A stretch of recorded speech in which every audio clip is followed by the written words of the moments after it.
ቆይ ፍጡር ማለት ምን ማለት? ከጊዜ በኋላ የመጣ የተፈጠረ which is በታይም ኢንተርቫል ያለው ማለት ነው።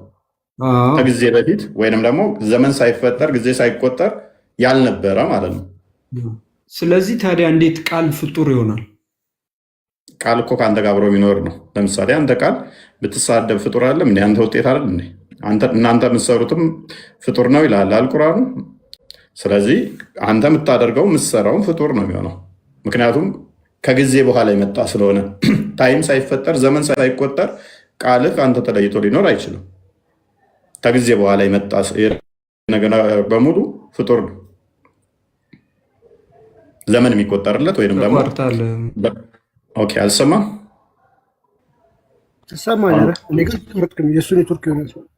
ያ። ስለዚህ ፍጡር የሚለው ምንድነው? እሱ የተፈጠረ ወይንም ደግሞ ከሆነ ጊዜ በኋላ የተጀመረ ማለት ነው። አስቀድሞ ያልነበረ ስታኩኗል። ሜይ ቢ አንተ መሰለኝ እኔ ሰማለኝ እያሉ ነው። አሁን ይሰማል። ፍጡር የሚለው አስቀድሞ ያልነበረ ፍጥረት ከጀመረ በኋላ የጀመረ ማለት ነው። በኢንተርቫል በታይም ኢንተርቫል ላይ እንትን ያለ ነው። ዲፔንድ ነው ያ ከዛ በኋላ የመጣ ማለት ነው። ስለዚህ በዚህ መሰረት በደንብ አስተውል። በዚህ መሰረት ካየ ነው አማርኛውም ፍጡር አይደለም፣ አረብኛውም ፍጡር አይደለም ነው ያልከን አንተ አይደል? ባህሪ ነው። አሁን ቁርአን ስለዚህ ኦኬ፣ ቁርአን በምን ቋንቋ ነው የወረደው? በአረብኛ። ታዲያ አማርኛው እንዴት ከመጥቶ ነው እሱ ፍጡር ያልሆነ ያላቃል አልከው? አይ አማርኛውን ብቻ እኮ ያላልኩም እኮ ፍጡር አይደሉም፣ ሁለቱም ፍጡር አይደሉም ነው እኮ ያልኩ። ያላ ቃል ፍጡር ነው ወይ ስትለኝ አይደለም ባህሪ ነው ያልኩ እኮ። እኔ አሁን እርሱ አላህ አንዱ ነው የሚለው ይሄ ፍጡር ነው ፍጡር አይደለም አልኩ በአማርኛ ሲሆን። በአረብኛ ሲሆን ነው ፍጡር ማይሆነው ወይንስ በአማርኛ ሲሆን የሚል ጥያቄ ነው። በሁለቱም ፍጡር አይደለም። ስለዚህ እንደዛ ካልክ ደግሞ ስለዚህ ቁርአን በአማርኛም ወርዷል ማለት ነው።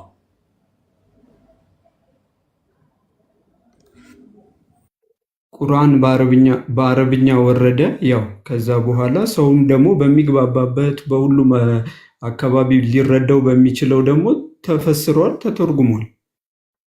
ስለዚህ እንደዛ ከሆነ ለምሳሌ የምልክት ቋንቋ አስቀድሞ አልነበረም። አሁን በብሬን ምናምን መጽሐፍ አለ።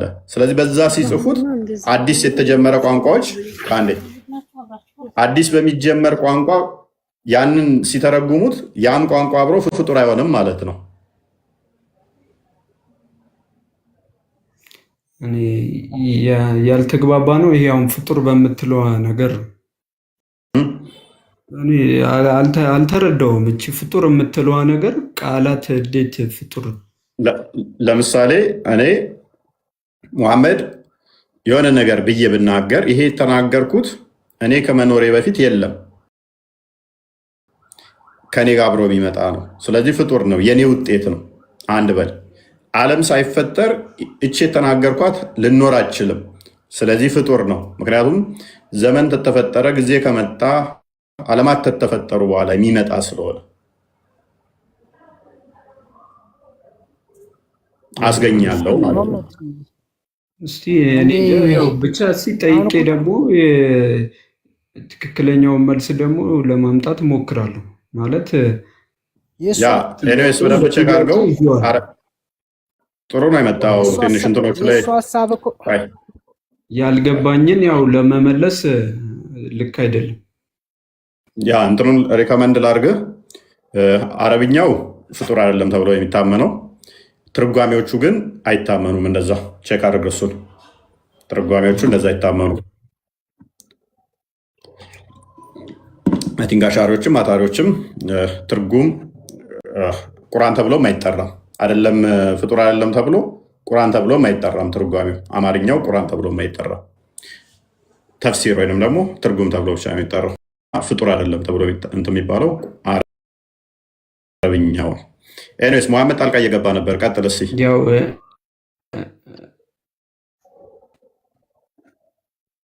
አይ ሀሳብህ አንተ ለምሳሌ ቁርአን አላህ የተናገረው ነው ሲልህ አይ ከተናገረማ እሱ እንደኔ ቢጤ ነው ለማለት እንደሆነ ገብቶኝ ነው። በቃ ያንተ ሐሳብ እንደዛ ነው። አይ እሱን እኮ አለፍኩት እኮ ኦልሞስት እንደዛ እንደሆነ እኮ አርጊው ማድረግ እንደማትችሉ አውቃለሁ። ግን እሱን አለፍኩና አሁን ፍጡር ነው ፍጡር አይደለም ወደ ዋናው እኔ ፖይንቴ ላይ ወደዛ ለመመለስ ስለፈለግኩ ነው። ኤኒዌይስ ፍጡር አይደለም ብለህ ነው የምታምነው። አንተ ፍጡር ነው ብለህ የምታምነው ባይዞ መሐመድ ወጥተሃል። መሐመድ ማን ነው የሚለው ስምህ በአራቱም መዛብ መሐመድ አሚን በአራቱም መዛብ በተለይም አታሪ ኮንግ በአስቸኳይ ተውበት አድርገህ ማትመለስ ከሆነ ይላል ኢማም ሐንበሊ ማለት ነው። ታመህ መጠየቅ የለብህም። ከአንተ ጋር ምብረት መደረግ የለበትም። ከአንተም ትምህርት ሊወሰድ አይገባም ነው የሚለው። ኢብን አይደለም ቁርአንን ፍጡር ብለህ ቁርአን ምንድን ነው ፍጡር ነው ፍጡር አይደለም ተብለህ ተጠይቀህ ፍጡርም አልልም ፍጡር አይደለም አልልም ብለህ ዝም ብትል እንኳን እንደ መዛቦችህ ከእስልምና ያስወጣል። እንደ ጥያቄ ይዘውና በሌላ ቀን ያው ስመጣ ለመመለስ ሞክራለሁ። ያው ያንተን አይደለም እኔ መሐመድ አሊን ነው ያልኩት። መሐመድ አሚን ሶሪ፣ እሱ ፍጡር ነው ስላለ ነው ቁርአን ፍጡር ነው ብሎ ነው ያለው። እሱ ያላ ቃል ፍጡር ነው። ምን አይነት ችግር እንደሚያመጣብህ እይ። መሐመድ አሚን ቁርአን ያላ ቃል ነው ብለህ ነው ያመንከው አይደለ? ቁርአን ያላ ቃል ነው ብለሃል። ያላ ቃል ባህሪው ነው ብለሃል። ደግሞም ፍጡር ነው ብለሃል። ያ ማለት ምን ማለት ነው? አላህ አለ ፍጡር ያልሆነ ፍጥረትን የፈጠረ ቃል አለው። በቃሉ ፍጥረትን ይፈጥራል። ቃሉ ራሱ ፍጡር ነው አልከን። ስለዚህ ቃሉ ፍጡር ከሆነ በቃሉ ደግሞ ፍጥረትን የሚፈጥር ከሆነ ስለዚህ አላህ ቃሉን ፈጠረና በቃሉ ደግሞ ፈጠረ ማለት ነው። ፈጥሮ ፈጠረበት ማለት ነው። አሁን ችግሩ ምን መሰለ? እዚህ ጋር ቃሉ የተፈጠረ ከሆነ ቃሉን የፈጠረ ሌላ ቃል ያስፈልጋል። ያንን ቃል የፈጠረ ደግሞ ሌላ ቃል ያስፈጥራል። ያንን ቃል ደግሞ ለመፍጠር ሌላ ቃል ይፈልጋል። ስለዚህ ምን ይሆናል? ወደ ኢንፋይናይት ውስጥ ይገባል ማለት ነው። ያንን ቃልም የፈጠረ ሌላ ቃል መምጣት አለበት። አንደኛ። ሁለተኛ ደግሞ አላህ እንዲዳ ያደርገዋል። ፍጥረት መጀመሪያ ወይም መጨረሻ ስለሚኖረው አላህ ቃሉን ከመፍጠሩ በፊት ምን ይሆናል ማለት ነው? ሚዩት ነበር ወይም ደግሞ ዲዳ ነበር፣ ቃል አልባ ይሆናል ማለት ነው። አምላክ ቃል አልነበረውም ዲዳ ነበር ሚል ያመጣባል። አላህ ቃሉ ፍጡር ነው ወይንም ባህሪው ነው ብለህ ተዛ ፍጡር ነው ካልክ ማለት ነው። ደግሞም ለመናገር አላህ ራሱ ቃሉ ምንድነው? እሱ የፍጡር ባህሪን ገንዘብ ያደረገ ነው ማለት ነው።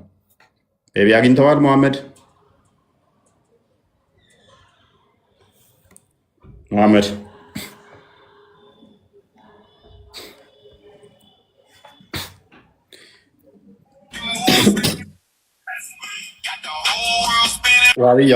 ዋብያው ተው። ምን ውስጥ ነው ያለው ዛሬ? ምን ውስጥ ነው ያለው?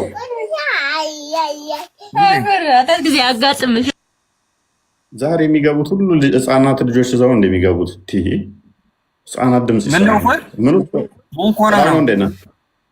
አለው። አልሐምዱሊላህ ይመስገን። ማለት ምን ውስጥ ሆነ ነው ስለኛ እኮ ደንገጥ ብዬ ነው። አይ የሆነ መንዙማ ነው ዘፈን የሆነ ነገር ሰማሁኝ ስገባ። ቲክቶክ እያየሁ ነበር፣ ድንገት መጥቶ ነው።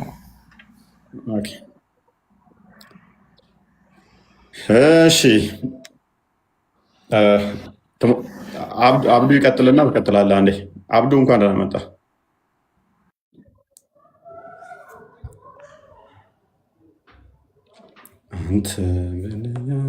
አብዱ ይሰማል?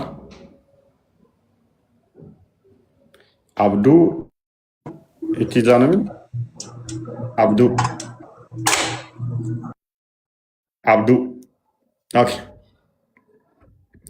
ዋብያው ሰላም ነው። ሰላም ብያለሁ።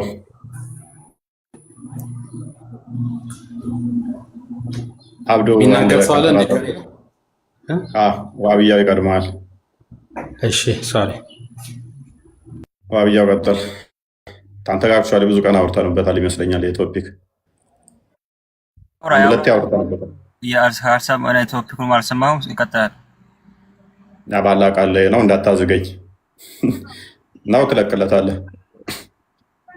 ምንድን ነው ማዝገኝ? ያው አልሰማሁም። ያው ኦኬ እሺ አላህ ቃል ላይ ነው ቁርአን ያላህ ቃል ነው የሚለው ጋር በተያያዘ እንትን እያልን ነው። ኦኬ አብዱ ቀጥል። እሺ አብዱል ቴንክ ዩ ሜቢ ሰምታቸዋል።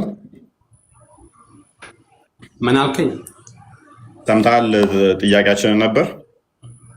ቁርአን የአላህ ቃል ነው ወይስ አይደለም ነው? ሜቢ ፈቃደኛ ከሆንክ አቂዳ ማወቅ እችላለሁ። አታሪን ነው ወይ አሻሪን አቂዳ የምትከተለው በዚህ ጉዳይ ላይ? አቂዳ ምን ማለት ነው? እምነት ወይንም ደግሞ በዚህ ጉዳይ ላይ አለ የምትቀበለው አስተምሮ። የአላህ ቃል ፍጥረት አይደለም። ኦኬ ይሄ ነው የአላህ ፍጥረት አይደለም ስትል ቃሉ የተፈጠራለን ቃሉ የራሱ ነው። ኦኬ ቃሉ ስትል ለምሳሌ ምኑን ይዘህ ነው? ፊደላቱንም ያካትታል፣ ድምፀቱንም ያካትታል? እንዴት ነው? የተናገረውም ሊናገር ያሰበውም የእሱ ቃል ነው። ለምሳሌ አሁን ከቁርአን ውስጥ ይሄ ፍጡር አይደለም ስትል እስቲ ያስረዳል። የምፈልገውን ክፍል ጥቀስና ፍጡር አይደለም ስትል ይሄ ከአላህ የወረደ ቃል ነው ይላል። ለምሳሌ ኦኬ አላህ ደግሞ ፈጣሪ ነው። ፈጣሪ ደግሞ ፍጡር ሊሆን አይችልም፣ ምኑም ነገር ማለት ነው እኮ። አሁን ቁርአኑ ያላህ ቃል ነው ፍጡር አይደለም ስትለን በምን ቋንቋ ነው የወረደው? በአረበኛ። በአረብኛ ኦኬ። ስለዚህ አረብኛ ቋንቋውንም ያካትታል ማለት ነው እንትኑ ፍጡር አለመሆኑ። ፊደሉን ሳይሆን ቃሉን ነው።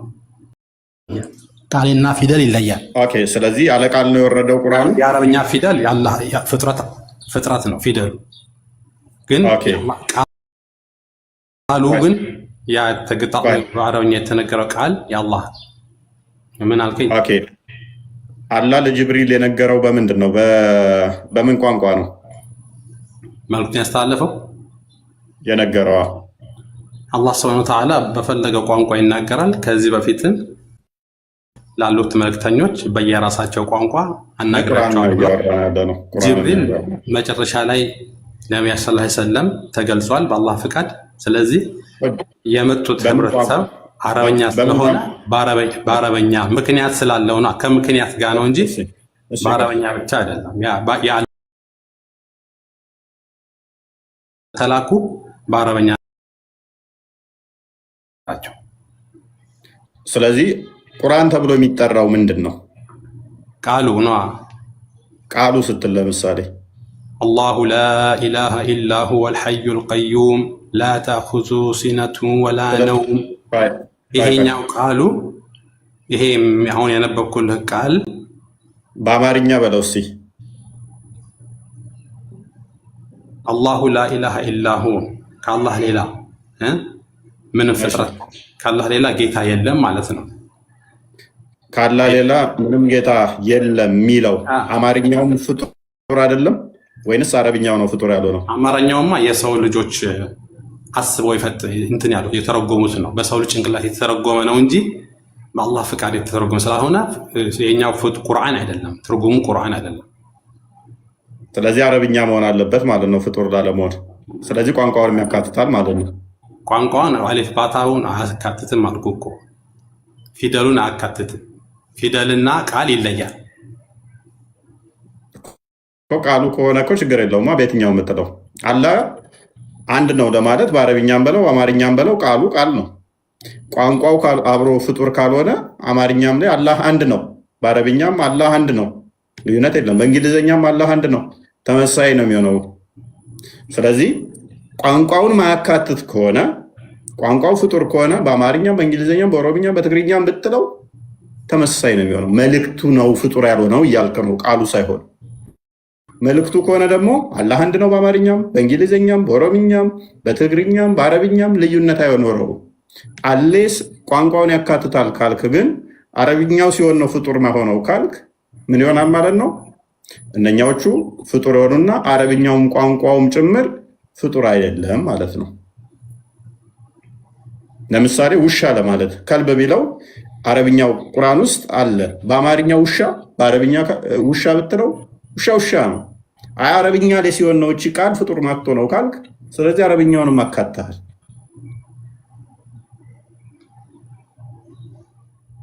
አሁን ለምሳሌ ቁል ሁወ አላሁ አሐድ ይላል አይደል? አላህ ስብሐነሁ ወተዓላ ምንድነው ብለው የሚተረጎም ይሄ አላህ አንድ ነው አይደል? በል አላህ አንድ ነው። አዎ በል ቁል። አረበኛው ግን አሐድ የሚለው በዩኒክ ዋን ነው።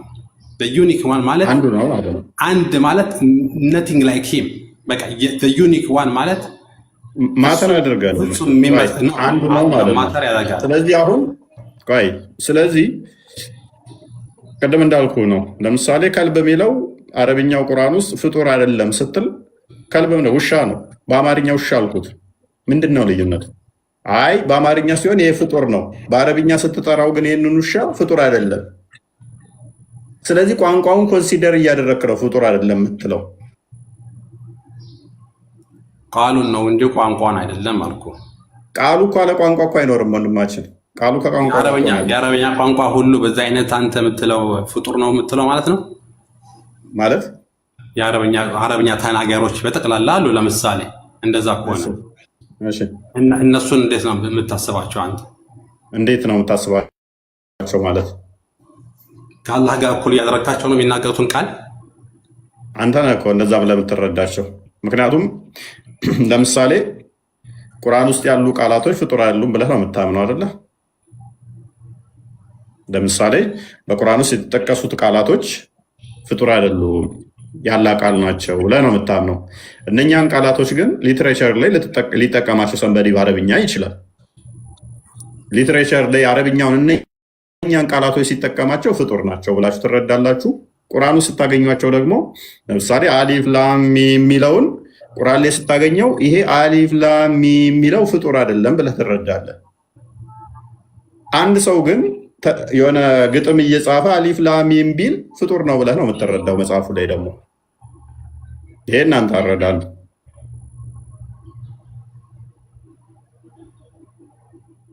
አላህ ሱብሃነሁ እሺ እንትን ልበልልህና ፍጡር አይደለም። መልካም። ስለዚህ ከባህሪው ነው። መልካም። እሺ የአላህን ባህሪ መቀየር ይቻላል? ማን ይቀይረዋል የአላህን ባህሪ? ስለዚህ ምንም መቀየር አይቻልም። አስቀድሞ የነበረ ነው፣ እንደዛው የሚቀጥል ነው አይደለ? የአላህ ባህሪ ማለት ምን ማለት ነው? ቃሉ የአላህ ቃል ፍጡር አይደለም ብለህ ተስማማን። ባህሪው ነው ብለህ ታምናለህ ነው አይደለም ብለህ የምታምነው? ባህሪው ነው መናገር ነው ባህሪው። ቃሉ ግን የሱ ነው። ኦኬ መናገርና ቃሉ ይለያል። መልካም። እሺ መናገሩ ባህሪው ነው። ቃሉስ ምንድን ነው? ቃሉስ የሱ ነው። ፍጡር አይደለም፣ የሱ ነው፣ የራሱ ነው። መልካም። መናገሩስ ፍጡር ነው አይደለም፣ ባህሪው ነው። መልካም። እሺ ከዚህ ጋር ተያይዞ ባህሪው ነው ፍጡር አይደለም። መልካም ተስማማው። እንደያ ከሆነ መለወጥም አይችልም ሊለወጥም አይችልም አይደለ? which means ፍጡራን ሊቀይሩት አይችሉም። የሱን ቃል ባህሪው ሊቀየር አይችልም። ኦልሬዲ አስቀድሞ ነበረ፣ ግዴታ ይሆናል አይደለ? የአላህን ቃል ሊለውጥ አይችልም ማንም ሰው። ምክንያቱም ለምሳሌ አላህ ሱብሃነሁ ወተዓላ በእኔ ያመነ በብቸኝነት የመሰከረ በላኳቸው ሁሉ ነቢያቶች ያመነ ጀነት አስገባዋለሁ ብሎ ቃል ይገባል። ያን ቃል ማንም መጥቶ ሊሽር አይችልም። መልካም። እሱ ችግር የለውም። እሱ አሁን የአንተ ምርጫ ላይ የተጠጋ ነው። ማለትም ካመንክ ያገነት ትገባለህ፣ ካላመንክ ደግሞ ጋነም ትገባለህ። ቺዝ የአንተ ምርጫ የሰጠ ነው። ገብተዋል አባባሌ? ያ ቃሉ ግን ማንም ሊቀይረው አይችልም። የእሱን ቃል ራይት፣ የገባውን ቃል ማንም አለውጠውም። መልካም። በዚሁ መሰረት እስቲ ሱራ 108 አንዴ እንመልከተው። እስቲ አንዴ ቃል ክፈትልን። 108 አንዴ ሄድና እሺ በቀራ ማንም ሰፍቶ አየት ነው 111 አድርገው 111 አንዴ እቀጥላለሁ። አንተ ጋር ቆይ ዋብያ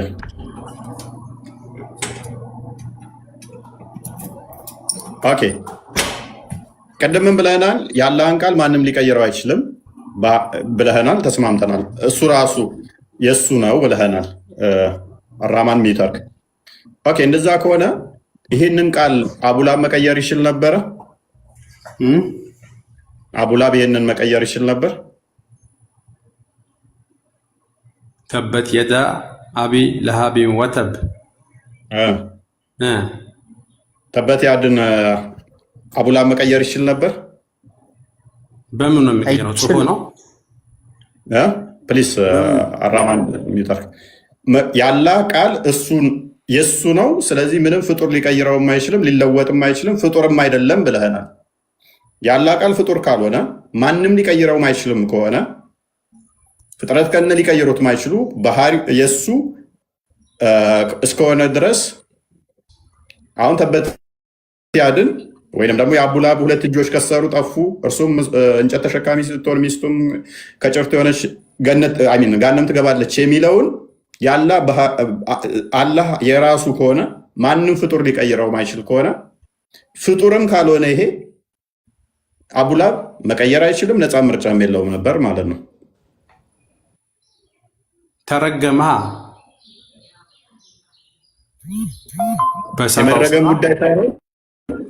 የመረገም ጉዳይ ሳይሆን በሰራው ጉዳይ ሳይሆን ይሄ ቃሉ ምን ብለናል? ያላህ ነው፣ ፍጡር አይደለም፣ ማንም ሊቀይረው አይችልም ብለናል። ልክ ነው። ስለዚህ አቡላብ ምንድነው ማለት ነው? ገና ሳይፈጠር ያላህ ባህሪው ምንድነው? አላህ ራሱ ያላህ ምን ሚላለ የአቡላብ ሁለት እጆች ጠፉ ከሰሩ እሱም እሷም እንጨት ተሸካሚ ስትሆን ገሃነም ትገባለች ከጭርት የሆነች ሚል አላህ ላይ ነበረ። አቡላብ ደግሞ ይህን መቀየርም አይችልም፣ ምክንያቱም ያላህ ስለሆነ ያላህን ቃል ማንም መቀየር ስለማይችል። ደግሞ ፍጡር ያልሆነ ትእዛዝ ነው ይሄ። ፍጡር ያልሆነን ትእዛዝ ፍጡር ሊለውጠው አይችልም። which means አቡላብ ምንም ማድረግ አይችልም ማለት ነው። አዎ ምንም ማድረግ አይችልም። ስለዚህ አቡላብ መጠየቅ አይችልም ማለት ነው። በዛ ስንሄድ ደግሞ አቡላብ በዚህ ካራክተሩን ተጫወተ፣ ሄደ፣ ሞተ። ገሃነም ከገባ ተጠያቂው ማን ይሆናል ማለት ነው? አላህ ነው። ምክንያቱም ያላህ ፍጡር ያልሆነው ቃሉ አቡላብ የሚባልን ፈጥሮ ገሃነም የመክተት ስለሆነ የአላህን ቃል ባህሪው ራሱ ፍጡር ያልሆነው ቃሉ ማይለወጠው አቡላብ ገሃነም የሚገባል የሚል ስለሆነ ምን ስላደረገ ነው አላህ Subhanahu Wa Ta'ala የረገመው? ህዝቦቻቸውን ሰብስበው ከማድረግ ጋር ይላል አያያዝም። ምክንያቱም ከማድረግ ጋር ከያያዝከው ቴንኪው ብየቀበልህና ያላህ ቃል ፍጡራን ላይ ጥገኛ ይሆናል ማለት ነው። which is በነገሮች የሚወሰን ከሆነ ያላህ ቃል ምን ይሆናል? አሁን ደግሞ አስቀድሞ ያልነበረ ነገሮችን እያየ የሚቀያየር ይሆናል ማለት ነው። እንደ ነገሮች እኮ ነው ቁርአን ያወረደው አላህ Subhanahu Wa Ta'ala በ23 ዓመት ውስጥ። ምክንያቱም ችግር የለውም እንደ ነገሮች ቢወርድም ይሄ ቃሉ ግን ያላህ ቃል ነው አይደለ? ፍጡር ያልሆነ ጊዜው ሲደርስ አወረደው እንጂ የአቡላብ እጆች ከሰሩ ጠፉ ገሃነም ይገባል እሱም እሷም የሚለው ያላህ ቃሉ ነው። ማይጠፋ ቃሉ፣ ዘላለማዊ ቃሉ እርሱነቱ ልክ እንደ እጁ እንደ እግሩ እንደ ፊቱ የእርሱ የሆነ ነው አይደለ? ይሄንን ደግሞ ፍጡራን ሊቀይሩት አይችሉም። እጁን ልቀይር እንደማችል የአላህን አይን መቀየር እንደማችል ሁሉ ቃሉን መቀየር ማችል ከሆነ አቡላብም ሆነ አንተ ራስህ ዛሬ የምመጣው የአላህን አይን ማቀየር ካልሆንክ አብዱል እንደዚህ ይሆናል እንደዚህ ነው ብሎ ካለህ መቀየር እኮ አይችልም በቃ። ምክንያቱም ልክ እንደ አይኑ እንደ እጁ ቃሉ ኦልሬዲ ስለነበር ማለት ነው እኮ። በአላህ Subhanahu Wa Ta'ala ሁሉን ነገር ሲወስንና ቀድር ሲያደርግ በመጀመሪያ ደረጃ በአንድ በኩል ብቻ አይደለም ይጻፍለት። ያ ሰውዬ ምርጫ ሰጥቶታል። በዛ ህዝብ ሁሉ መሃል ተነስቶ ብቻውን ነብዩ ሰለላሁ ዐለይሂ ወሰለም አጎት ነው ነብዩ ሰለላሁ ዐለይሂ ወሰለምን ተቃወመ ማለት ነው። አሳዲቁ ለዓለሚን ካላቸው በኋላ እኔ የምነግራችሁን ነገር ታምናላችሁ ወይ? ከዚህ በኋላ ጀርባ ጠላት ይመጣል ብላችሁ ታምናላችሁ ወይ ሲላቸው አዎ እናምናለን አሉት። እንግዲያውስ ልንገራችሁ፣ እኔ ከአላህ የተላኩ መልእክተኛ ነኝ፣ ከእሳት ላድናችሁ ነው የመጣሁት ብሎ ሲናገር ምንድነው እምነት ሲባል አላህ ስብሐነ ወተዓላ በብቸኝነት ማመን ነው። 365 ጣዖታችን ተው ሲላቸው ከዛ መሃል ያ አቡ ለሃብ የሚባል ሰውዬ አላህ ስብሐነ ወተዓላ ምርጫ ሰጥቶታል። ያን ነገር መቀበል ወይ አለመቀበል። ሁለቱም ነገር በአላህ ስብሐነ ወተዓላ የታወቀ ነው። ቢቀበል አላህ ስብሐነ ወተዓላ ወደ ጀነት ይከተዋል። ባይቀበል ደግሞ አላህ ስብሐነ ወተዓላ በግልጽ እንደዚህ ይነግረዋል ማለት ነው። ስለዚህ ምን አይነት ስህተት ያመጣብሃል መሰለህ? ያላ ቃል ይሄ አይቀየርም ብለን ተነስተናል። ያላ ቃሉ የእሱ ነው፣ ልክ እንደ እጁ ነው፣ እንደ አይኑ ነው። አቡላብ ገሃነም ይገባል የሚለው ያላ ቃል ነው ተባብለን ከተስማማን በኋላ ምንም አይነት ምርጫ ብታመጣ ወንድማችን፣ ምንም አይነት ኦፕሽን ብታመጣ 99 ምርጫ አምጥተህ አንዷ እቺ ከሆነች 99ኙን መምረጥ አይችልም። ለምን መሰለም አይችለው? ያላ ቃሉ ማይቀየር ነው፣ ልክ እንደ እጁ እንዳይኑ ነው። እርሱም ደግሞ አቡላብ ገሃነም ይገባል የሚል ነው። መምረጥ አይችልም። መምረጥ ነፃነቱን ኦልሬዲ ነፍጎታል። ምን በሚል? አቡላብ ገሃነም ይገባል የሚል ወስኖታል። ከቀየረውማ ምን ይሆናል? አላህ ፍጡር ይሆናል ማለት ነው። ይበልጥ ወይንም ደግሞ ያላ ቃላት የሚለዋወጥ ይሆናል። ላግዘው አለውኝ። ቆይ አንድ ልናገር። ቀጥል። አላህ ስብሐነሁ ወተዓላ እውቀቱ አንድ ብቻ አድርገህ ወሰንከው አንተ። አሁን ለምሳሌ በቃ ይሄ ሰው ጀሃነም ይገባል ብቻ ነው የተጻፈው ብለህ ነው የምታምነው አንተ። እንደዛ አይደለም። አላህ ስብሐነሁ ወተዓላ አሁን ለምሳሌ በምሳሌ ብነግርህ እኔ ስቶፕ ሳይ መኪና እየነዳው ዝም ብዬ ገብቼ ሳላይ ዋናውን መንገድ ሳላይ ስገባ በፍጥነት መኪና እየመጣ ያ መኪና ሊገጨኝ ብሎ ቆመ። ሳይገጨኝ አክሲደንቱ ሳይፈጠር ማለት ነው። አሁን ያ አክሲደንቱ አለመፈጠሩ አላህ ያውቀዋል። ያ ደግሞ ሳይሆን ቀርቶ ያ አክሲደንት ቢፈጠር ያልተፈጠረው ነገር ማለት ነው፣ ገና አልተፈጠረም እኮ። ያ ቢፈጠር ደግሞ ምን አይነት ሲቹዌሽን ላይ እንደምሆን፣ ህይወቴ እንደማጣ ወይ እጄ እንደማጣ፣ የት ሆስፒታል እንደሚሄድ፣ ምን እንደሚሆን እሱን ደግሞ ያውቀዋል። ያ ነገር ቢከሰት ሐሳቡ ቢሆን ግን አልሆነም። ገባ አባባሌ? አሁን የአቡ ለሃብም ነገር ልክ እንደዚህ ነው፣ በእውቀት ደረጃ ማለት ነው። የጀሃነም ነው ብቻ ተብሎ አልተደለም የተጻፈው። እስቲ ንገረኝ እስቲ። ያ በመጀመሪያ ሱራ 16:74ን ጥሰሃል። ማንኛውንም ምሳሌ ቶፖሎጂካሊ ተመሳሳይ ላልሆኑ ነገሮች ምሳሌ አትጠቀም፣ ቁርአኑም ስለሚከለክል። ሁለተኛ ግን በሁለተኛ ደረጃ ለአቡላብ እጆች ገሃነም ይገባሉ እያለ ግልጽ እየተናገረ ሁለት ኦፕሽን አስቀምጧል እያልክ ነው። ሁለት ኦፕሽን ካስቀመጠ ገነትም ገሃነምም ይገባል ይችላል ካለማ ከኔ እውቀት አልተሻለም ማለት ነው። እሱ ደግሞ እንደዛ ብሎ ፐርሰናል ግለሰቦችን ጠር ቅድም እኮ አሁን ተስማምቼልሃለሁ። ምን ስትል የታዘዘኝ የተገዛኝ ገነት ይገባል ስትል፣ እኔ ደግሞ ቫይስ ቨርሳል ምን አልኩ? ካልታዘዙት አላህን ካላመኑ ገሃነም ይገባሉ የሚለው ኦብቪየስ ነው፣ ይታወቃል። ይሄ ጄነራል ሩል ነው። ሰዎች ካመለኩት ከተከተሉት ገነት ይገባሉ፣ ካላመለኩ እንደዛ ብሎ መናገር ችግር የለውም። ስፔሲፊክ የሰውየውን ስም ጠርተህ ግን ባህሪው በሆነ ቃሉ የእርሱ በሆነ ቃል ልክ እንዳይኑ እንደእጁ እከሌ ገሃነም ይገባል ብለህ ካልክ በኋላ ምርጫ አለው ማለት አትችልም። መምረጥ አይችልም ሰውየው ከዛ በኋላ። ምክንያቱም ያ ፍጡር ያልሆነው ቃሉን ፍጡር የሆነው ሰውዬ ሊቀይር ስለማይችል ምንም አማራጭ ስለሌለው እንደማይቀይርም እኮ ሰሃቦች እኮ አንተ በህይወት ዘመኑ ኑሯል። ያ ነገር ከተፈጠረ በኋላ በውሸት እንኳን መስክር፣ በውሸት ላኢላሃ ኢለላህ መሐመድ ረሱሉላህ ብለህ ይሄኛውን የተፈረደበትን የጀሃነም የተባለውን ነገር እስቲ ውሸት አስተባብል አሉት። ግን እሱ በህይወት ዘመኑ የኖረ ያችን ላኢላሃ ኢለላህ ቃል እስኪሞት ድረስ አላለም። ይሄ አንደኛው እንደውም የአላህ ሱብሓነሁ ወተዓላ መናገሩ ነው። ይሄንኛ አዋጣህም ፎልሲፊኬሽን ቴስት ይባላል። ፎልሲፊኬሽን ቴስት ውስጥ ተገባ፣ መልሶ ሙሐመድ ፎልስ ይሆናል፣ ስህተተኛ ይሆናል። ለምሳሌ እናንተ የምትገዙትን እኔ አልገዛም፣ እኔ መገዛውን እናንተ አትገዙም ብሎ ነበር ሙሐመድ። ከዛ በኋላ ግን ጣዖታውያን ሙሐመድ የሚገዛውን የተገዙት ብዙ አሉ። እናንተ የምትገዙትን አልገዛም፣ እኔ የምገዛውን እናንተ አትገዙም ካላቸው በኋላ የተገዙታሉ። ይሄንን ፎልሲፊኬሽን ቴስት በሚባለው ሎጂክ ከሄድክ ሙሐመድ መልሶ በዚህኛው ይመታል።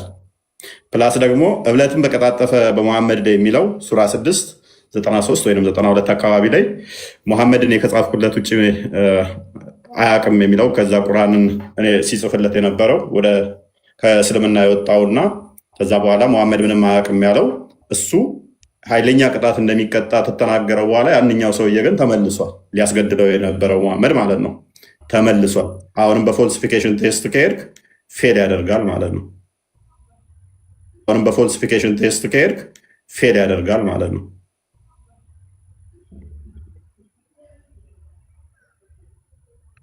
ዘጠና ሦስት እንደዛ አካባቢ አላህ በሰው ላይ ምንም አላወረደም። ያ እሱ ነው አይ ቲንክ በአላህም ላይ እብለትን ከቀጣጠፈ ወይንም ወደ እርሱ ምንም ያልተወረደለት ሲሆን ወደ እኔ የተወረደልኝ ካለና አላህም ያወረደውን ቢጤ በእርግጥ አወርዳለሁ ካለ ሰው ይበልጥ በዳይ ማን ነው? በደለኞችንም በሞት መከራዎች ውስጥ በሆነን ጊዜ መላእክት እጆቻቸውን ዘርጊዎች ሆነው ለቅጥጥብ ነፍሶቻቸውን አውጡ፣ በአላህ ላይ እውነትን ያልሆነን ነገር ትናገሩ በነበራችሁትና ከአንቀጾቻችን ትኮሩ በነበራችሁት ምክንያት ዛሬ የውርደትን ቅጣት ትመነዳላችሁ የሚላቸው ሲሆን ብታይ ከፍ አድርገው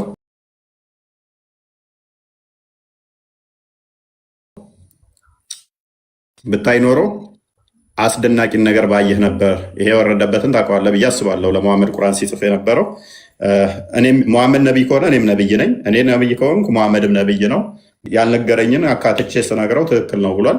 ስለዚህ ሙሐመድ ከተሳሳተ እኔ ያልጠየቅም እሱን ነቢይ ነው ብለው ሲከተሉ ስለነበረ እሱ ትክክል ነቢይ ከሆነ እኔም ነቢይ ነኝ፣ እኔም ልክ ለሙሐመድ ሲወርድ እንደነበረው እኔም ነቢይ ነኝ ሲወርድልኝ ነበር ማለት ነው ብሎ ባለው ወረደልኝ ብሎ በተናገረው ነው ይሄ የወረደው።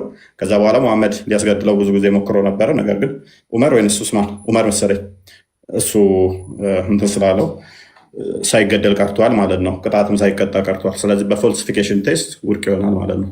ኤኒዌይስ ራሂም ልርዳው እያለ ስለነበር ግባሲ አንድ ጥያቄ ጠይቅ።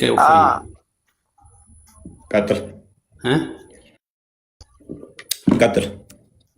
እኔ የምለው በአንደኛ መልእክት ዮሐንስ ላይ ምዕራፍ 4 አካባቢ ላይ እግዚአብሔር ፍቅር ነው ይላል አይደል?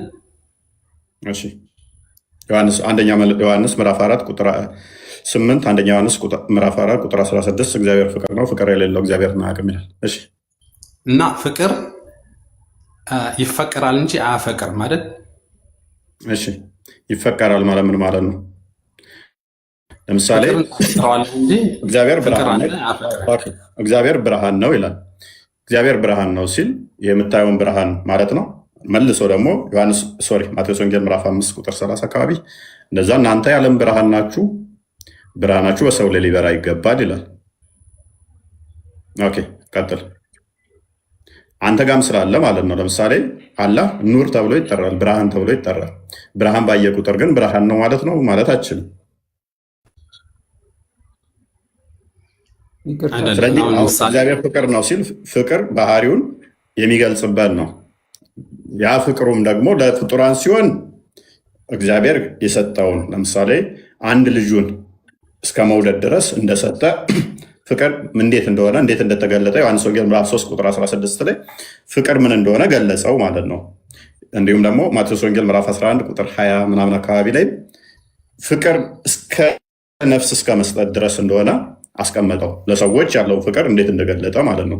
ነገር ግን ኦንቶሎጂካሊ በስላሴ መካከል ከሆነ አብ ወልድን ይወዳል፣ ወልድ አብን ይወልዳል። ይህንን ኦንቶሎጂካሊ የሚነገር ነው። ኢኮኖሚካሊ ከሆነ ደግሞ ክርስቶስ ወይም ደግሞ አብ ልጁን እንዴት ስለኛ የሰጠውን ፍቅሩን እሱን ይቀመጣል። እንዲሁም ደግሞ ሮሜ ምዕራፍ 6 ላይ 6 ወይም 5 ላይ ከቁጥር 6 ጀምሮ ፍቅር ምን እንደሆነ እዛ ላይ ያስቀምጠዋል ማለት ነው።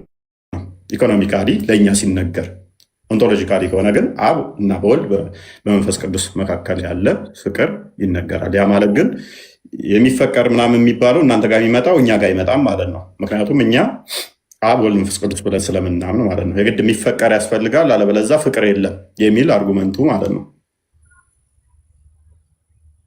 አይደለም ፍቅር እኔ የተረዳሁት ከተሳሳትኩኝ ይቅርታ። አሁን ለምሳሌ ፈጣሪ ይፈጥራል እንጂ አይፈጠርም። ካሊድ ተመለስ። ምግብ ትበላዋለህ እንጂ ምግብ ራሱ አይበላም። ካሊድ ተመለስ። እሺ ቀጥል። ውሃ ለምሳሌ ትጠጣዋለህ እንጂ ውሃ አይጠጣም። ፍቅርም እንደዛው ይፈቀራል እንጂ አያፈቅርም። ፍቅር ይፈቀራል እንጂ ፍቅር ሲጀመር ፍቅር ኢንቲቲ ነው እንደ የሆነ እንትን ማንነት ያለው ነገር ነው እንደ ፍቅር ነው ካልክ ማንነት ያለው ነገር ነው። ልክ ማንነት ያለው ነገር ነው። በፍጡራን ወሰድከውና ውሃ ይጠጣል እንጂ ምንድን ነው ያልከው? ውሃ ይጠጣል እንጂ አይጠጣም። እሺ ምግብ ይበላል እንጂ አይበላም። ይበላል እንጂ ስትል ይበላል ስትል ለምሳሌ ማንጎ ምግብ ነው ይበላል። ማንጎ ግን ሳይበላ እንደ ክሎሮፊል ምግቡን እንዴት እንደሚያዘጋጅ አረንጓዴ እንትኖችን ታውቃለህ? ራሱ እኮ ምግቡን ያዘጋጃል። ኤግዛምፕሉ ምንድን ነው? አንዴ ተመልሼ እመጣለሁ።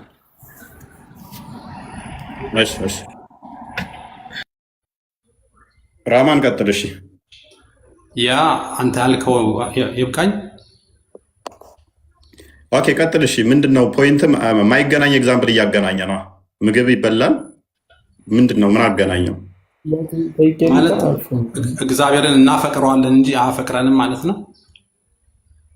ፍቅሩን እንዴት እንደገለጸ እኮ ነገርኩህ እኮ። ፍቅሩን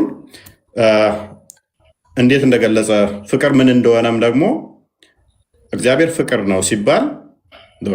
ነው ሲባል ለእኛ ኢኮኖሚካሊ እንዴት ነው እሱ ፍቅሩን እንዴት ገለጸ ከሆነ ሮሜ ምዕራፍ 5 ቁጥር 6 ነው። አንዴ ቼክ አድርግልኝ። ከኛ አንጻር ሲገለጥ ምንድን ነው ፍቅር? ቃል አለ ያ እየከፈትኩ ነው። 5:6 ገብተኛ 5:6 ወይ ነው 6 ቼክ አድርገው። ኦኬ ገና ደካሞች ሳለን ክርስቶስ ዘመኑ ሲደርስ ስለ ኃጢአተኞች ሞቷልና፣ ስለ ጻድቅ የሚሞት በጭንቅ ይገኛልና፣ ስለ ቸር ሰው ግን ሊሞት እንኳ የሚደፍር ምናልባት ይገኝ ይሆናል። ነገር ግን ኃጢአተኞች ሳለን ክርስቶስ ስለኛ ሞቷልና እግዚአብሔር ለእኛ ያለውን የራሱን ፍቅር ያስረዳል። እግዚአብሔር ለእኛ ያለውን ፍቅሩን እንዴት በዚህ ያስረዳል? ፍቅር ምን እንደሆነ ማለት ነው። ስለኛ ያለውን ይልቁንስ እንግዲህ አሁን በደሙ ከጸደቅን በእርሱ ከቁጣው እንድናለን። ጠላቶች ሳለን ከእግዚአብሔር ጋር በልጁ ሞት ከታረቅን፣ ይልቁንም ከታረቅን በኋላ በሕይወቱ እንድናለን እያለ ይቀጥላል። ኤኒዌይስ ስለዚህ እግዚአብሔር ለእኛ ያለው ፍቅሩን እንዴት ገለጸልን? ፍቅር ምንድን ነው? እስከ ሞት ድረስ እኛ አንፈልግህም ብለን ስንመጣ ያ ፍቅር የሆነው ልጁን ልኮ ራሱ ፍቅሩን ለእኛ ገለጸልን። የመጨረሻ ፍቅር አገላለጽ ይሄ ነው ማለት ነው። ያ ማቴዎስ ወንጌል ምዕራፍ 11 ቁጥር አይዶን ነው ፍቅር ከዚህ በላይ የለም የሚለውን አስቀምጠው እንትን በለኝ። እሺ 11 ቁጥር ስንት ላይ ነው የሚያስታውሰኝ? ቁጥር 20 ምናምን አካባቢ ፍቅር እስከ ሞት ድረስ ከመስጠት የተለየ ፍቅር የለም። ቁጥሩን ረስቼዋለሁ። ዮሐንስ ወንጌል ምዕራፍ 25 ቁጥር 23 ሁሉ ያስታውሰኝ ፍቅር ከዚህ የለም የሚለው ምክንያቱም ለምወደው ሰው ምን ልታደርግ ትችላለህ? ብዙ ነገር ልታደርግ ትችላለህ። እስከ ሞት ድረስ ከመውደድ በላይ ግን ፍቅር የለም። እስከ ሞት ከመውደድ የተሻለ ፍቅር የለም። ዮሐንስ ወንጌል ምዕራፍ 15 ቁጥር 23 እያሉ ነው። አይደው ነው ቼክ አድርገው። አሁን ለምሳሌ እኔ የምወደው ሰው ምንም ሳያጠፋ ለምሳሌ ወንድሞቼ ሊሆን ይችላሉ፣ የስራ ባልደረቦቼ ሊሆን ይችላሉ። ምንም ነገር ጥፋት የለብንም፣ እኔም ላይም አልበደሉኝም። ግን ስለምወዳቸው ደግሞ በይበልጥ አደርግላቸዋለሁ ማለት ነው፣ ከሞዴል የተነሳ ማለት ነው። ሁለተኛ ደግሞ አብሮ የሚኖሩ ሰዎች እኔ ሊያስቀይሙ ይችላሉ፣ ሊበድሉኝ ይችላሉ፣ ሊያንቋሽሹኝ ይችላሉ። ግን እኔ ምንድን ነው እነሱ ላይ ማረገላቸው? ሊበድሉ ይችላሉ፣ ሊያንቋሽሹ ይችላሉ። የመጨረሻ ነገር ማድረግ የምችለው ይቅርታ ነው ማድረግ የምችለው። ይህን ነገር አምጡ ታረቃችኋለሁ፣ ይህን ነገር አርጉ ታረቃችኋለሁ ምለው ነገር የለም። የመጨረሻ መታረቅ እኮ ችግር የለውም፣ ይቅርታ ነው ማድረግላቸው ማለት ነው። እና ይቅርታን የሚያስተማረን እሱ ክርስቶስ እኮ ነው። ይቅርታን ያስተማረን ዮሐንስ አንደኛ ጴጥሮስ ምዕራፍ 3 ቁጥር 1 ጀምሮ ይቅርታን እንዴት እንዳስተማረን ያስቀምጠዋል። ለእኛ ያለውን ፍቅሩን ቅድም እኮ እንዳሳየው ምን አይነት ፍቅሩን አለን? እስከ ሞት ድረስ ከመስጠት የተለያየ ፍቅር ልታመጣ አትችልም። ሌሎች ፍቅሮች ቢመጡ ምንድነው እሱ የሚወዱህን ልወድ ትችላለህ። ዮሐንስ ወንጌል ምዕራፍ 8 ላይ ስትመለከት ዮሐንስ ወንጌል ምዕራፍ 8 ቁጥር 44 ላይ ከ40 ጀምሮ ጠላቶቻችሁ ውደዱ፣ የሚወዷችሁን ብቻ ብትወዱ ምን ዋጋ አላችሁ ይላል። ዮሐንስ ወንጌል ምዕራፍ 15 ቁጥር 13 ላይ ቼክ አድርገው። ወይንም ደግሞ ዮሐንስ ወንጌል ምዕራፍ አግኝተዋል? 15 ስላልከኝ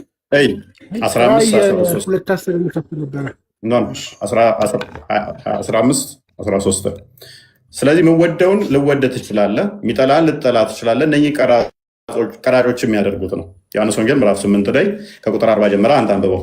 እችኛውን ጥቅስ ነው ስለፈለኳት ነው። ነፍሱን ስለ ወዳጆቹ ከመስጠት ይልቅ ከዚህ የሚበልጥ ፍቅር ለማንም የለውም ይላል።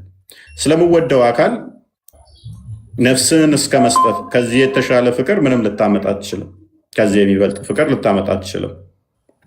ደግሞም ክርስቶስ የወደደን አንደኛ ጴጥሮስ ምዕራፍ 3 ላይ ቁጥር 18 ጀምሮ ቼክ አድርግልኝ። ኃጢአተኞች ለምወደው ሰው ማድረግ ፋይን ማንኛውም የጠየቀኝ አብደላ ሶሪ፣ ለምወደው ሰው ማድረግ ኖርማል ነው። ለሚጠላ ሰው ቅድም ሮሜ ምዕራፍ 5 ቁጥር 6 እንደተመለከት ነው ገና ጠላቶች ሳለ ገና አመፀኞች ሳለ ከእርሱም ተለይተን አንፈልግም ብለን እርሱ ስለአንተ ማድረግ ከባድ ነው። ይሄ ፍቅር የሚወዱህም መውደድ ማንኛውም ያደርገዋል። ጓደኛ ይወዳል፣ ትወደዋለህ፣ ማንኛውም ያደርገዋል። ከፍ አድርገው። ዳሩ ግን ጌታን እርሱን ምን ላይ ነው የከፈትከው? ምንድን ነው የከፈትከው? አንደኛ ጴጥሮስ ምዕራፍ 3 ከቁጥር 18 ጀምሮ ከ18 አድርግልህ ከ15 ነበር ያልኩት። እሺ ከ18 አድርገው አጠር ለማድረግ ኦኬ። የእግዚአብሔር ፍቃድ እንዲህ ቢሆን ክፉ ስለማድረግ ሳይሆን በጎ ስለማድረግ መከራን ብትቀበሉ ይሻላችኋል። መጥፎ ስለማድረግ ሳይሆን በጎ ስለማድረግ መከራን ብትቀበሉ ይሻላችኋልና። ክርስቶስ ደግሞ ወደ እግዚአብሔር እንዲያቀርበን እርሱ ራሱ ጻድቅ ሆኖ ስለ አመፀኞች አንድ ጊዜ በኃጢአት ምክንያት ሞቷልና፣ በስጋ ሞቶ በመንፈስ ግን ሕያው ሆነ። ከፍ አድርገው። በእርሱ ደግሞ ወደ ነበሩት ነፍሳት ሰበከላቸው፣ ጥቂቶች ማለት ምናምን። ከፍ አድርገው። ቁጥር 1 ይህ ደግሞ ከፍ አድርገው። ይህም ደግሞ ከፍ አድርገው። ኦኬ። ይህም ማለት ምሳሌውን ይህም በውሃ ኦኬ። የሰውነትን እድፍ ምን ላይ የከፈትከው? ኦኬ። ጴጥሮስ 3:18 ጀምረን ነው። ኦኬ። እሺ አንዴ ቆይ። ቁጥር 18 ላይ ምንድን ነበር የሚለው? ቼክ አድርግልኝ። 18 ላይ አመፀኞች ሳለን ምናምን የሚል የለው? ዳሩ ግን ጌታ እርሱ ክርስቶስ በልባችሁ ቀደሰ ነበር። መጀመሪያ 18 ነገር ክርስቶስ ደግሞ በእግዚአብሔር ክርስቶስ ደግሞ በእግዚአብሔር እንዲያቀርበን እርሱ ጻድቅ ሆኖ ሳለ አመፀኞች አንድ ጊዜ በኃጢአት ምክንያት ሞተዋልና በስጋ ሞተ በመንፈስ ያው ነው። ኦኬ። ለማ ለአመፀኞች ፍቅር ምንድነው? እሱ እስከ ሞት ድረስ መውደድ ነው አይደለ? ዮሐንስ ወንጌል ምዕራፍ 15 ቁጥር 13 እንደሚናገረው ፍቅር ከዚህ የሚበልጥ የለም። ለአመፀኞች እስከ ሞት ድረስ መውደድ ነው። ለማን የሞተው? ለጻድቃኖቹ አይደለም፣ ለአመፀኞቹ። ይህንንም ያደረገው ለምንድን ነው? ፈለጋውን እንድንከተል ወይም ምሳሌ ለማድረግ ማለት ነው። ስለዚህ አንደኛ ዮሐንስ ቅድም እሱ የጠቀሰውን አሁን ቁጥር 4 አንደኛ ዮሐንስ ምዕራፍ 4 ከቁጥር 9 ጀምሮ ክፈተው። ከቁጥር 8 ጀምሮ ይህን ያብራራዋል።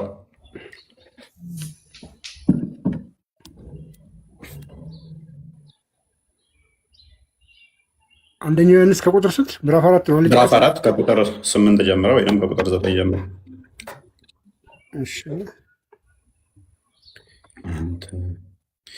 ፍቅር የሌለው እግዚአብሔርን አያውቅም፣ እግዚአብሔር ፍቅር ነውና። የምታውቀው ራሱ ፍቅር ሲኖረ ነው። ምክንያቱም ትእዛዛቱ የምጠብቀው በፍቅር ካልሆነ፣ በግዴታ ከሆነ ፍቅር አይደለም። ይሄ ተገደህ ነው እንጂ እያደረክ ያለው ወደኸው አይደለም። የምታመልከው የምታምነው በግዴታ እንጂ በፍቅር አይደለም። ይህን ደግሞ በፍቅር የማታደርገው ከሆነ እግዚአብሔርንም አላወቅ ተገደህ የምታደርግ ከሆነ።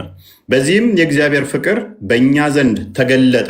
በምን? በዚህ በፍቅር በማድረግ ፍቅር ስለሆነ፣ ፍቅሩን ደግሞ ልጁን በመላክ ገለጸው። በእርሱ በኩል በሕይወት እንኖር ዘንድ እግዚአብሔር አንድ ልጁን ወደ ዓለም ልኮታልና። ፍቅር ምን ያህል ድረስ ነው? ልጁን እስከ መላክ ድረስ። ፍቅርም እንደዚህ ነው። ፍቅር እንዴት ነው? እንደዚህ ነው። እግዚአብሔር እርሱ ራሱ እንደወደደን ስለኛ ስለ ኃጢአታችንም ማስተሰሪያ ይሆን ዘንድ ልጁን እንደላከ እንጂ እኛ እግዚአብሔርን እንደወደድ ነው አይደለም። ስለዚህ ከእኛ ምንዛሬ ወደዛ መሄድ ሳይሆን እርሱ ራሱ ስለወደደን ነው። ወዳጆች ሆይ እግዚአብሔር እንዲያደርጎ የቱ ጋር ነበርኩ? ወዳጆች ሆይ እግዚአብሔር እንዲህ አድርጎ ከወደደን እኛ ደግሞ እርስ በርሳችን ልንዋደድ ይገባናል። እርሱ ልጁን እስከ መላክ ድረስ አንፈልግህም ባልነው ሰዓት እፈልጋችኋለሁ ብሎ ከወደደን እኛ ደግሞ ምን ማድረግ አለብን? ቀደም አንደኛ ጴጥሮስ ምዕራፍ 3 ላይ ፍለጋውን እንድትከተሉት ኃጢአተኞች ሳለን ለእኛ ክርስቶስ መጣ ይላል አለ። የእሱ ምሳሌ ለማድረግ ማለት ነው። ፍለጋውን ማለት የእሱን ፈለግ እንድንከተል። እግዚአብሔርን ማንም ከቶ አላየውም። እርስ በርሳችን ብንዋደድ እግዚአብሔር በእኛ ይኖራል፣ ፍቅሩም በእኛ ፍጹም ይሆናል። ከፍ አድርገው ከመንፈሱ ስለሰጠን ቁጥር 16 አድርገው ሬስ ወደ ቶፒኩ እንድንመለስ። እኛም እግዚአብሔር ለእኛ ያለውን ፍቅር አውቀናል አምነንማል። እግዚአብሔር ፍቅር ነው፣ በፍቅርም የሚኖር በእግዚአብሔር ይኖራል፣ እግዚአብሔር በእርሱ ይኖራል። ስለዚህ ፍቅር በግዴታ የሚያደርግህ የሚያስገድድህ ሳይሆን፣ የሚያስገድድህ ምንድነው? ስለ ፍቅር እንጂ ስለምወደው ነገር ብቻ የምታደርገው ሳይሆን ጠላት ሆነ ሳለ ለጠላት የምከፍለው ነው። እሱ አልፈልግህም ባልነው ሰዓት እርሱ ፈልጎ ነው የመጣ እስከ ሞት ድረስም የወደደን። ለገዳዮቹም ለነሱ ፍቅርን ማሳየት ይሄ የኮንዲሽናል ያልሆነ ወይም ደግሞ ነገሮች ላይ ሰጥተህ መቀበል አይደለም። ለዚህ ነው ዮሐንስ ወንጌል ምዕራፍ 8 ክፈቱና አንዴ ወደ ፖይንታችን እንመለሳለን። ቀራጮች የሚያደርጉት ፍቅር አለ፣ ደግሞ ለእኛ የተነገረን ፍቅር አለ። ስትወደኝ ወዳለው የስላሴ ታወቀ ፕሊስ ብልግና አንስ ከስራ አድርገው ታታ ብያርግተናል 8:40 ጀምሮ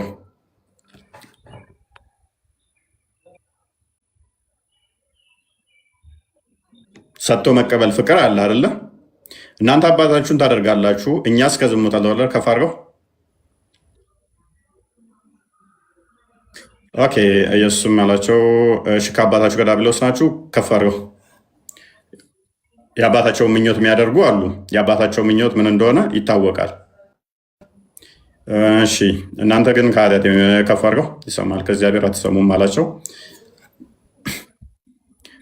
እሺ እውነት እውነት እላችኋለሁ ቃሌን የሚጠብቅ የእኛው ክፍል ላይ አለ። ስንት ላይ ነበር? ጠፋኛል። ኦኬ ዮሐንስ ወንጌል ምዕራፍ 5 ቁጥር 40 ነው። ይቅርታ 8 ነው እንደ ከፈትከው 8 ነው ያልከኝ ነበር። 5:40 እየረሳሁ ነገር ግን ደክማል። ከሰው ክብርን አልተቀበለም። ዳሩ ምናምን እኔ በአባቴ ስም መጥቻለሁ አልተቀበላችሁኝም፣ ሌላው በራሱ ስም ይመጣል። ከፍ አድርገው። እኔ በአብ ዘንድ ከፍ አድርገው። ጥቅስ ረስቻለሁ ማለት ነው። እዚህም አይደለም ማለቃ ነው። ኧረ ቼክ ላድርግሽ 47 ላይ ያልቃል ሀሳቡ ሀሳቡን ንገረንና ያው እንትን አለ። በጣም አመሰግናለሁ ለታይሙ። ምንድነው እሱ? ፍቅር የምታፈቅረውን ብቻ ማፍቀር አይደለም፣ ወይንም ደግሞ እሱ የሚያፈቅረም ማፍቀር አይደለም። ምንድነው እሱ? ቀራጮችም ያንን እንደሚያደርጉት የሚያፈቅራቸው ማቴዎስ ወንጌል ላይ ነው። ዮሐንስ ወንጌል ነው ያልኳል፣ ማቴዎስ ነው የሚሆነው ማለት ነው። ጥቅስ ተሳስቼ ነው የሚሆነው። እሺ ቼክ ላድርግ እንግዲህ። ያ ማቴዎስ ወንጌል ምዕራፍ 5 ቁጥር 43 ጀምሮ ረስቻለሁ። ኦኬ። ባልንጀራን ውደድ ጠላትን ጥላ እንደተባለ ሰምታችኋል። እኔ ግን እላችኋለሁ፣ አባታችን ምን ይለናል? ክርስቶስ ምን ይለናል? እኔ ግን እላችኋለሁ በሰማያት ላለ አባታችሁ ልጆች ትሆኑ ዘንድ ጠላቶቻችሁን ውደዱ። ስለዚህ ቅድም ክርስቶስ ምን አይነት ፍቅር ነው የከፈለው? ለእኛ የተገለጸው ፍቅር ምንድን ነው? አንፈልግህም ስንለው ፍቅር ስለሆነ አንተ ዲፔንድ የሆነ መስጠትና መቀበል ላይ ሳይሆን ነው አልፈልግህም ለሚለው የሚከፈል ነው ፍቅር። ኦኬ፣ ይሄ ክርስቶስ ለእኛ የከፈለው ነው። የእሱን ፍለጋ እንድንከተል ደግሞ ምን አይነት ትእዛዝ ነው የሰጠን? እኔ ግን እላችኋለሁ በሰማይ ላለ አባታችሁ ልጆች የተሆኑ ዘንድ ጠላቶቻችሁን ውደዱ፣ የሚረግሟችሁ መርቁ፣ ለሚጠሏችሁ መልካም አድርጉ፣ ስለሚያሳድዷችሁም ጸልዩ። እርሱ በክፉዎችም በበጎችም ላይ ፀሐይን ያወጣልና በጻድቃንና በኃጢአተኞች ላይ ዝናቡን ያዘንባልና። ከፍ አድርገው አለቀ። ስለዚህ ይሄንን አድርጉ አሉ 46 ያ የሚወዷችሁን ብትወዱ እችን ፓርት ስለምፈልጋ ነው። የሚወዳችሁን ብትወዱ ምን ዋጋ አላችሁ? ቀራጮችስ ያንን ያደርጉት የለ ወይ?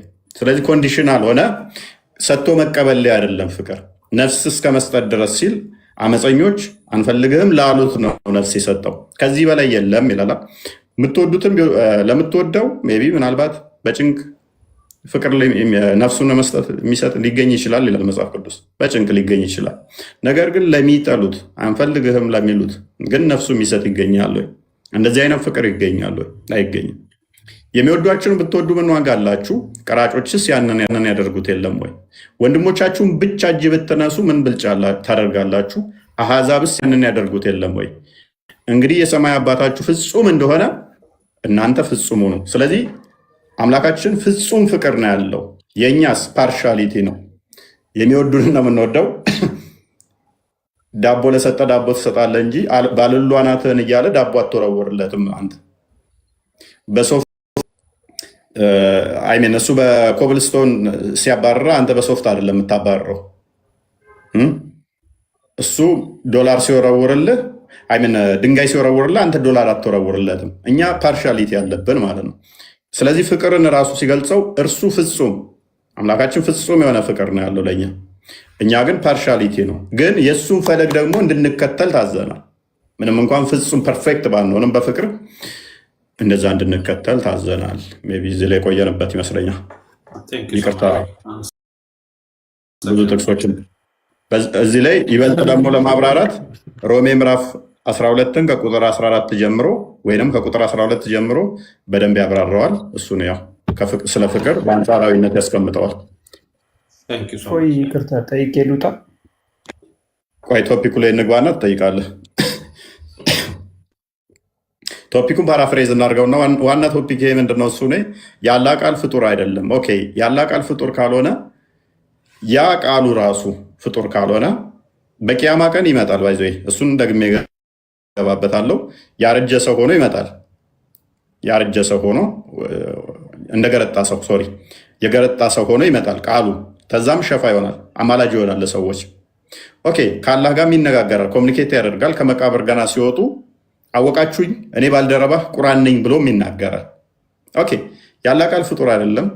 በቂያማ ቀንም ይመጣል፣ ተምምኑ ጋም ይነጋገራል፣ ታላ ጋም ደግሞ አማላጅ ይሆናል።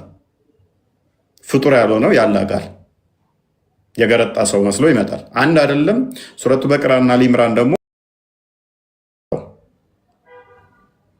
ኦኬ፣ የዛን ለታ ስንት ያለ ቃል ፍጡር ያልሆነ መናገርስ ይችላል? እኛ ክርስቶስ የእግዚአብሔር ልጅ እርሱ የአብ የባህሪ ቃሉ በስጋ ተገልጧል ብለን እናምናለን። መጥቷል ብለን እናምናለን። ፍጹም የኛን የባሪያውን መልክ ይዞ በስጋ ተገልጧል።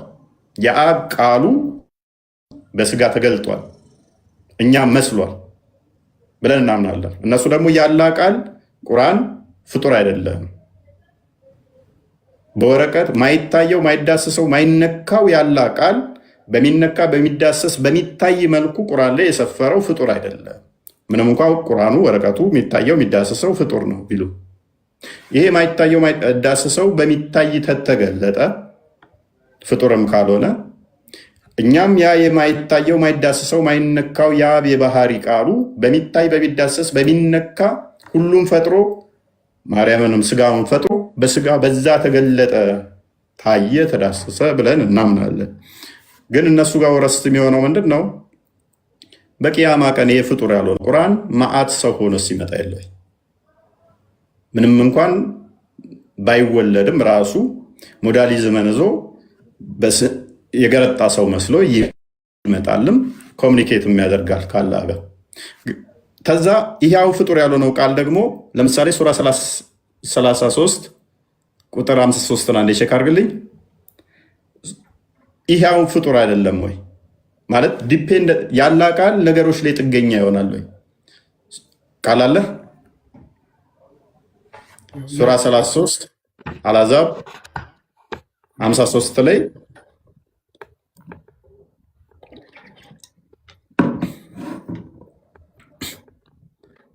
53 ነው ያልኩህ። ኦኬ አሁን ይሄ ፍጡር አይደለም ካልን እነኚህ ሰዎች ሳይኖሩ እንዴት ሊኖር ይችላል? ይሄ ቃል እናንተ ያመናችሁ ሆይ መድረሱን የማትጠባበቁ ስትሆኑ ወደ ምግብ ካልተጠፈ እናንተ ያመናችሁ ሆይ እናንተ ያመናችሁ ሆይ ወደ እናንተ ያመናችሁ መድረሱን የማትጠባበቁ ስትሆኑ ወደ ምግብ ካልተፈቀደላችሁ በስተቀር የነቢዩ ቤቶች በምንም ጊዜ አትግቡ። ግን በተጠራችሁ ጊዜ ግቡ፣ በተመገባችሁ ጊዜ ወዲያውኑ ተበተኑ። ለወግ የምትጫወቱ ሆናችሁ አትቆዩ። ይህ ነቢዩ በእርግጥ ያስቸግራል፣ ከእናንተም ያፍራል። ግን አላህ ከእውነት አያፍርም። ዕቃንም ለመዋስ በጠየቃችሁ ጊዜ ከመጋረጃ ጀርባ ሆናችሁ ጠይቋቸው። ይህ ለልቦቻቸውም የበለጠ ንጽሕና ነውና። የአላህም መልእክተኛ ልታስቸግሩ ሚስቶቹንም ከእርሱ በኋላ ምንጊዜም ልታገቡ ለእናንተ አይገባችሁም። ይህ አላህ ዘንድ ከባድ ኃጢአት ነው ይላል።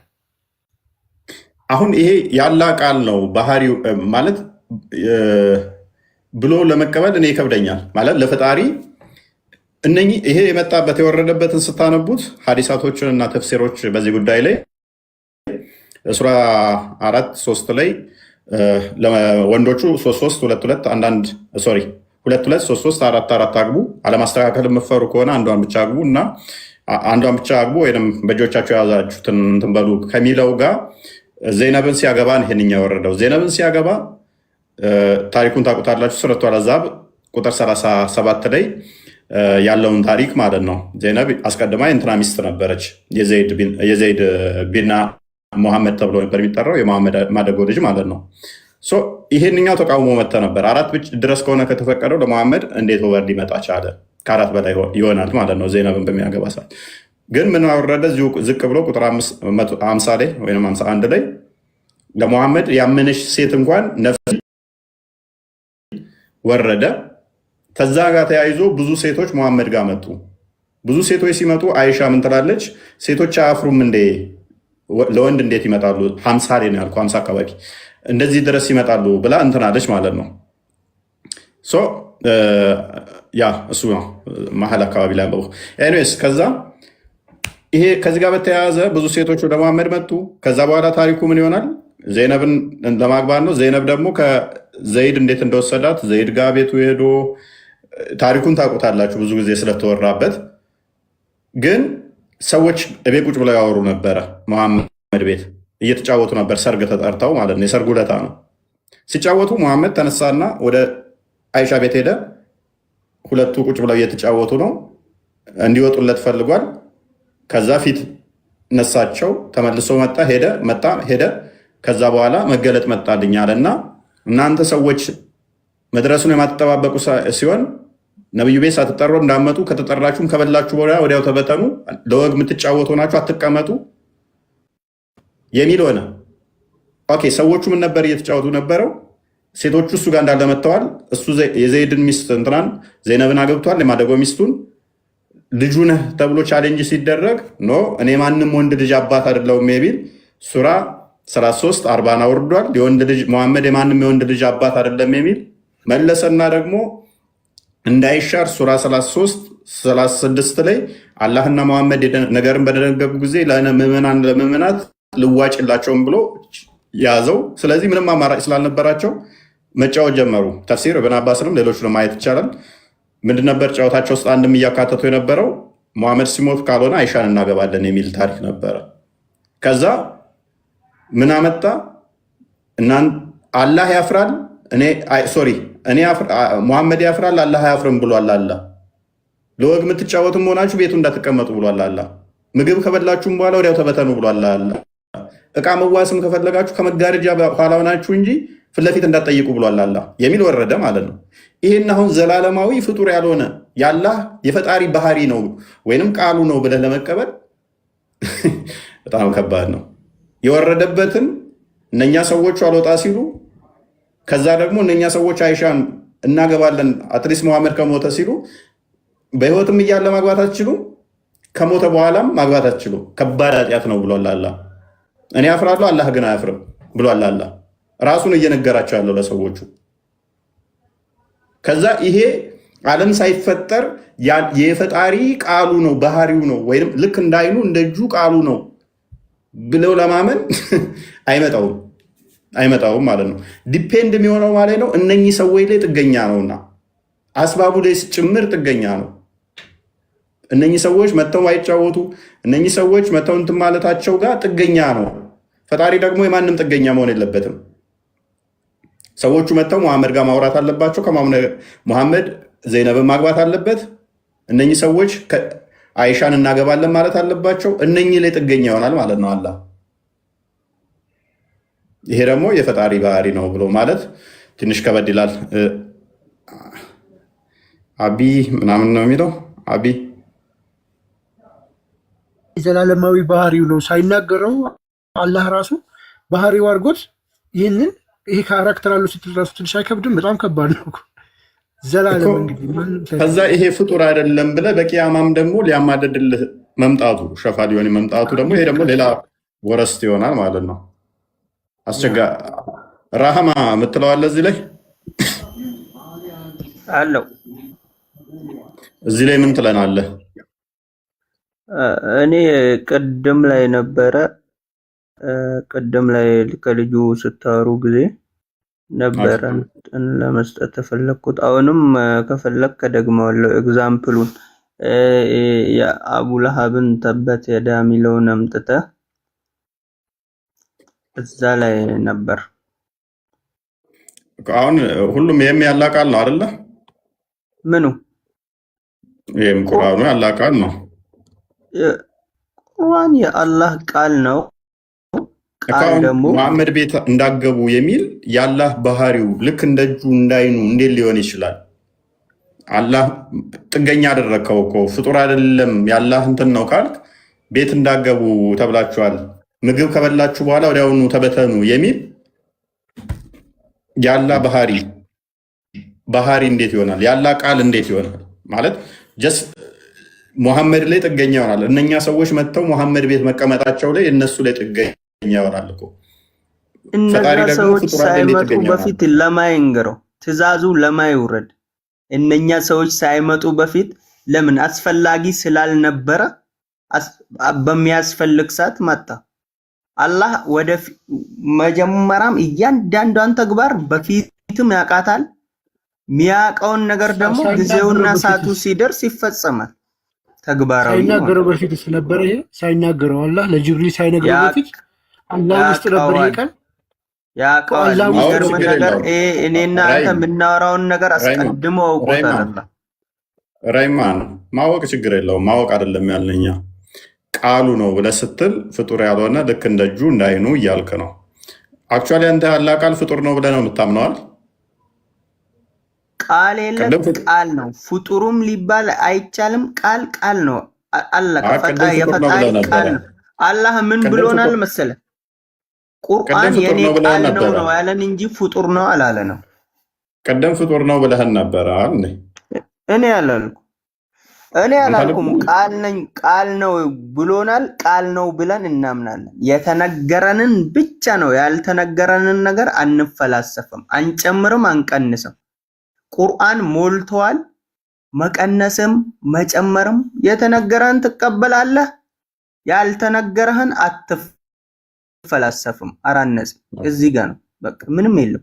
የተነገረንን መልሳውንም ካላብራራኸው እኮ መልሳውንም እኮ በቃ ዝም እንላለን ከሆነ እኮ አስቸጋሪ ነው። ቃል እኮ ቃል አሁን ለምሳሌ አንተ በኤግዛምፕል አንተ ያንተን ቃል አንተ ፈጠርከው ነው የሚባለው። ለምሳሌ እንዲገባክ ፈልጌ ነው።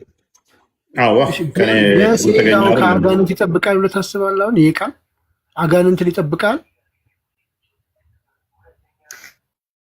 ለምሳሌ የቅድሞ አንድ ነገር ብቻ ልበላችሁና እስኪ ወደዛ ሄዳለህ። ከአጋንንት ይጠብቃል ወይ ይሄ ቃል? አሁን አንተ ነብዩ እንግዲህ ምግብ ከበላችሁ በኋላ ከመሐመድ ቤት ተበተኑ የሚለው ይሄ የአላህ ቃል ነው። ከአጋንንት ይጠብቃል? የአላህ ቃል ሁሉም ከአጋንንት ይጠብቀኛል። ቃሉ ሁሉም ወነዝሉ ሚነል ቁርአን ማ ሁወ ሽፋኡን ወረሕመቱን ሊልሙእሚኒን ለአማኞች ቁርአን መድኃኒት ነው። ለዛ እንግዲህ አስቡ። አሁን ይሄ ቃል የአላህን ቃል ማንበብ የትኛውም የአላህ ቃል መድኃኒት ነው። አዎ አንተ ነብዩ ሆይ እነዚያ መህሮቻቸውን የሰጣቸው ሚስቶችን በአንተ ላይ ከመለስንልህ እነዚያ እጅ የጨበጥካቸው ምርኮኞች እነዚያ ከአንተ ጋር የተሰደዱትን ያጎትህን ሴት ልጆች፣ ያክስቶችህን ሴት ልጆች፣ የውሽሚዎችህን ሴት ልጆች፣ የውሽሚዎች ሴት ልጆች ማግባት ለአንተ ፈቀድንልህ።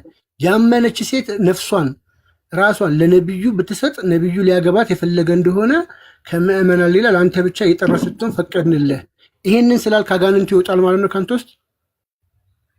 ይኸውልህ ጀነራሉ ቁርአን መድኃኒት ነው። ጀነራል እኮ ይሄ ቁርአን ነው አሁን የተናገርኩት። አዎ ይወጣል። የአላህ ቃል ሲነበብ ሰይጣን ይቃጠላል። የትኛውም የአላህ ቃል ሰይጣንን ያቃጥላል። የትኛው ምግብ ከበላ በኋላ ተበተን፣ አትጫወት ቤት ውስጥ፣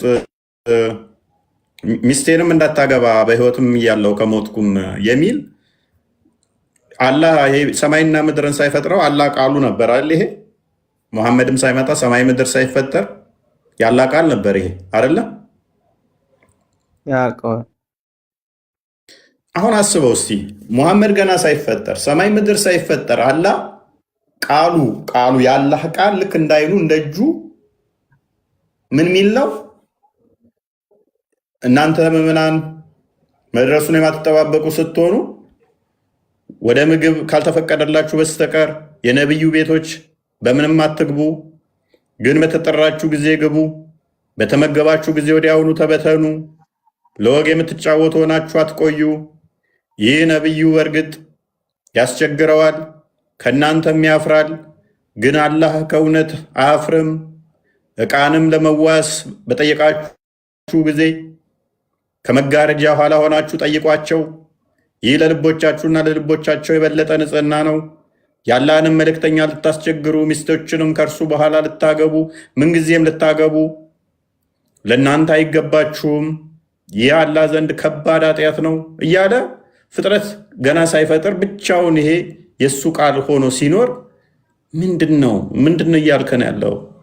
አንተ ፍጡር ስለሆንክ እኮ ነው የሚገርም። አንተ በአንተ አእምሮ ያን ያክል የሚያስተነትንና የፈጣሪን እንትን የሚያገናዝብ አልተገጠመልንም። ለዛ ነው የሚደንቅክ። አለቀ እኮ ይሄ እኮ ምንም የሚደንቅ ነገር እኔ እኮ ያልኩትን አሁን አላህ እንደዚህ ቃሉ እንደዚህ የሚለው ከሆነ እኮ ከኔ በምንም አይለይም እኮ ይህንን ታምር እንዴ ብለህ ልጠራው ትችላለህ? ማን ነው ከአንተ ማይለየው? ሰማይና ምድርን ሰባት ሰማያትና ምድርን ያለ ምሰሶ ያቆመው ነው ከአንተ ማይለየው?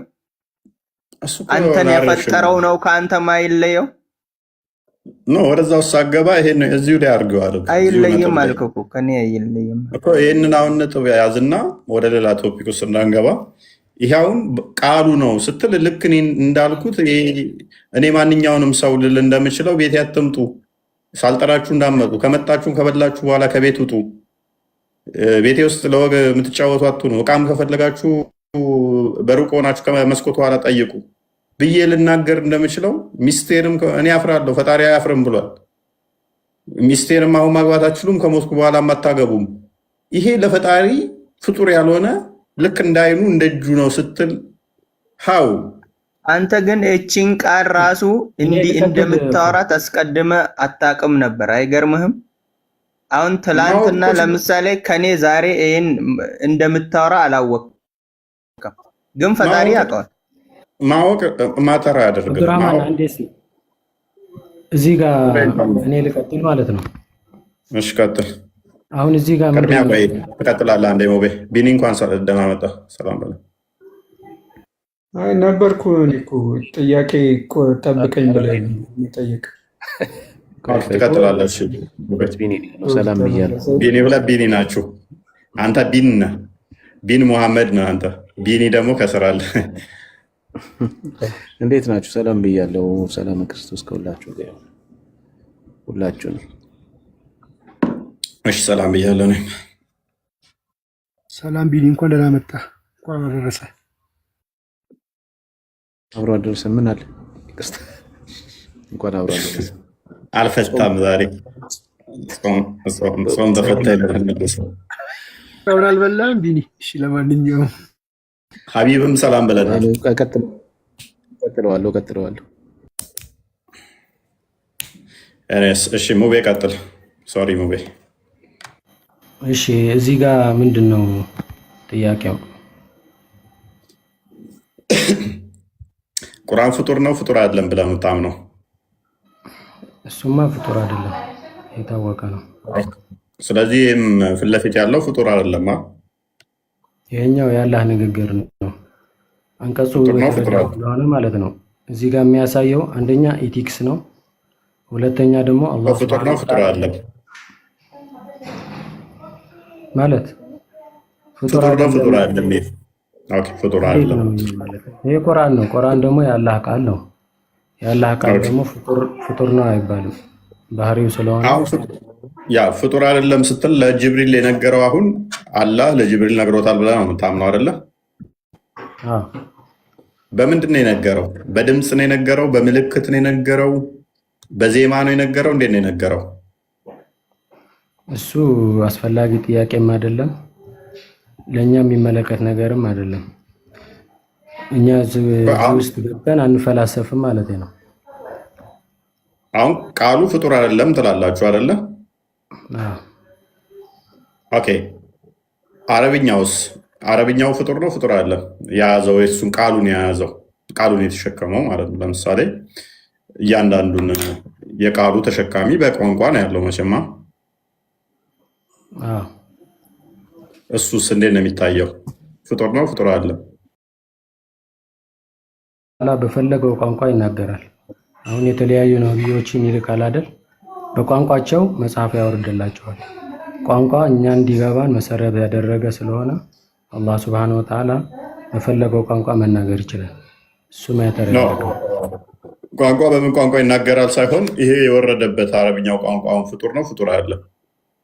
ለምሳሌ አላህ የሚለው አረብኛ ነው ምንድን ነው? አረብኛ ነው። ስለዚህ አላህ የሚለው አረብኛው ራሱ ፍጡር ነው ፍጡር አይደለም? እንዴት አረብኛ ቋንቋ ነው። ስለዚህ አላህ የሚለው እስከ ቋንቋ አብሮ ፍጡር አይደለም ማለት ነው። ማለት ፍጡር ያልሆነው የቁርአኑ ነው። ቁርአን የአላህ ንግግር ነው። ቁርአኑ ደግሞ እዛ ንግግር ውስጥ አላህ የሚል ንግግር አለ አይደለ?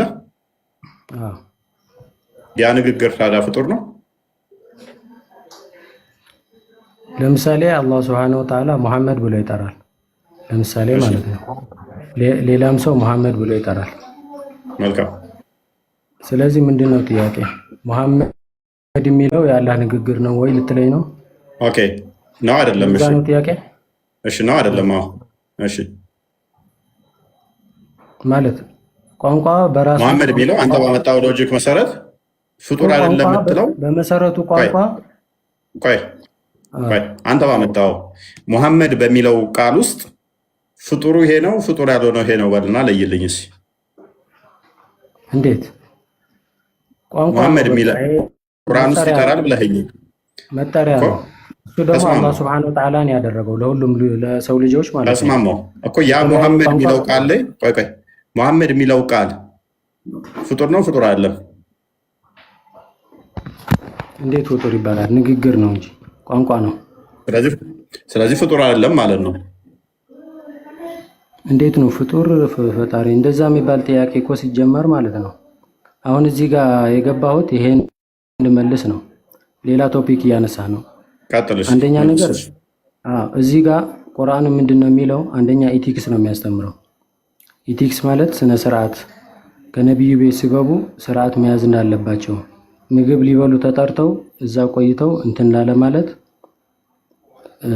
ምግብ ከበላችሁ በኋላ ውጡ ይላል እዚህ ጋር ማለት ነው። ለነቢዩም ክብር እየሰጣቸው እንደሆነ ያመለክታል። ትልቅ ክብር እየሰጣቸው እንደሆነ ያመለክታል። ስለዚህ እዚህ ጋር ያለው ምንድን ነው? ጥያቄው ምንድን ነው ነው? ስለዚህ ይሄ ነገር ፍጡር አይደለም አይደለ? ይሄ ቁርአን ነው፣ የአላህ ንግግር ነው ቁርአን። ስለዚህ ይሄ ንግግር ሙሐመድ ሳይኖር ሰማይ ምድር ሳይፈጠር አለ የለም? አላህ ሱብሓነሁ ወተዓላ ቀድሞ አለ በለውሐል ማህፉዝ። ስለዚህ ሰማይ ምድር ሳይፈጠር አላህ ዘንድ ይሄ ብቻውን ምንም በሌለበት ላይ ሙሐመድ ቤት እንዳገቡ የሚል ወይንም ደግሞ እቃ ከተዋሳችሁ በኋላ ወዲያው ተበተኑ አላህ ይል ነበር ማለት ነው ብቻውን? ይሄ ብቻ አይደለም። ሰማይ ምድር ሳይፈጠር በፊት ሁሉንም ነገር አላህ ጽፎ አስቀምጦታል። ማንኛውም ንግግር አንተ የምትናገርም ይሁን ሌላም ነገር ይሁን በቀለም ጽፎ አላህ አስቀምጦታል። ምድርም ሳይፈጠር ከመጽሐፉ በፊት እሺ ፋይን። ከመጽሐፉስ በፊት አለ የለም ማለት ይሄንን ቃል ከመጽሐፉስ በፊት ነበር አልነበረም? በቃ ጻፊ ተጽፎ ተገኝቷል። እንደዛ የሚባል ነገር ፍልስፍና ውስጥ መግባት አንችልም። አላህ ሱብሓነሁ ወተዓላ ሁሉንም ነገር ጽፎ አስቀምጠዋል። የጻፈው ነገር ጅማሬ አለው የለውም? አለው። ጅማሬ ያለው ነገር ደግሞ ፍጡር ናቸው አይደለ? አሁን ለምሳሌ አንተ የሆነ ነገር ስም እየጠራህ ነው። ለምሳሌ አንተ እኔን እያወራኸኝ ነው። ንግግርህ ፍጡር ነው የሚባለው?